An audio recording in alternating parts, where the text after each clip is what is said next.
Hello friends, welcome to conceptual learning. आज का topic है एंगल्स ऑन पैरेलल लाइंस। बच्चों को प्रॉब्लम होती है कि वर्टिकली अपोजिट एंगल्स कौन से होते हैं, अल्टरनेट इंटीरियर क्या होता है और कॉरेस्पॉन्डिंग एंगल्स क्या होता है।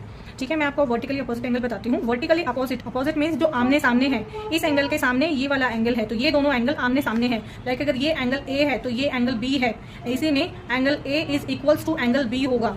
और ये वाले एंगल के सामने ये वाला एंगल है, तो ये दोनों आमने सामने हैं। ये वर्टिकली अपोजिट एंगल्स हैं। ये लाइक सी है और ये डी है, इससे angle C is equals to angle D है। ये देखिए इक्वल होते हैं, इनमें जो रिलेशन होता है एंगल्स में, अपोजिट एंगल्स में, वो इक्वल होता है। तो जो ये वर्टिकली अपोजिट एंगल्स में रिलेशन क्या होता है, इक्वल होता है।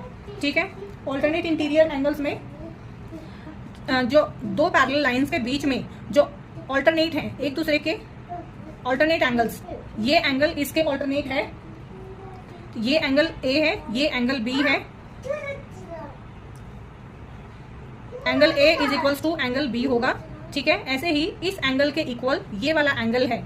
मीन्स जो राइट साइड का एंगल है ये राइट साइड में है, तो ये लेफ्ट के इक्वल होगा, और जो इधर लेफ्ट साइड में है वो राइट के इक्वल होगा। ये देखिए, ये पैरेलल लाइंस के इनसाइड की बात है, अंदर की तरफ है, इंटीरियर है, इसलिए ये ऑल्टरनेट इंटीरियर एंगल्स हैं। ठीक है, तो एंगल इसको अगर मैं पी नाम देती हूँ और ये क्यू है, तो angle P is equals to angle Q होगा। इनमें भी जो रिलेशन होता है वो इक्वल रिलेशन होता है, तो ऑल्टरनेट इंटीरियर एंगल्स भी इक्वल होते हैं। ऐसे ही एक्सटीरियर भी होता है।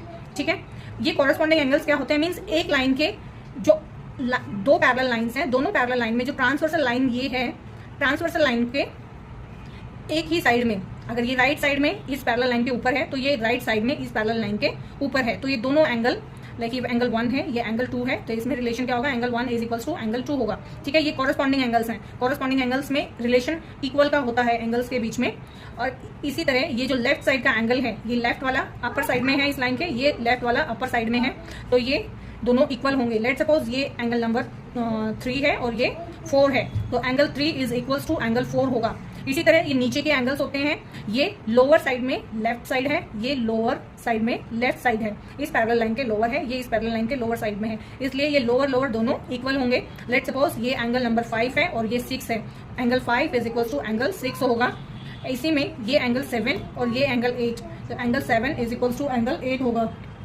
ठीक है, तो रिलेशन इक्वल होगा। ऐसे ही लीनियर पेयर है, लीनियर पेयर एंगल्स में जो सम होता है वो 180 डिग्री होता है। लेट सपोज अगर ये एंगल ए है और ये एंगल बी है, ये नेम ए ओ बी और ये इधर सी है, तो जो एंगल ए ओ बी है, angle A O B plus angle B O C is equals to 180 degree होगा। अगर मैं यहाँ पे कोई और एंगल भी क्रिएट करती हूँ तो ये एंगल अलग हो जाएगा और ये एंगल अलग हो जाएगा, तो इन तीनों का जो सम होगा means angle A plus angle B plus angle C is equals to 180 degree होगा। ये होता है लीनियर पेयर, मींस लाइन पर बना हुआ एंगल है आपका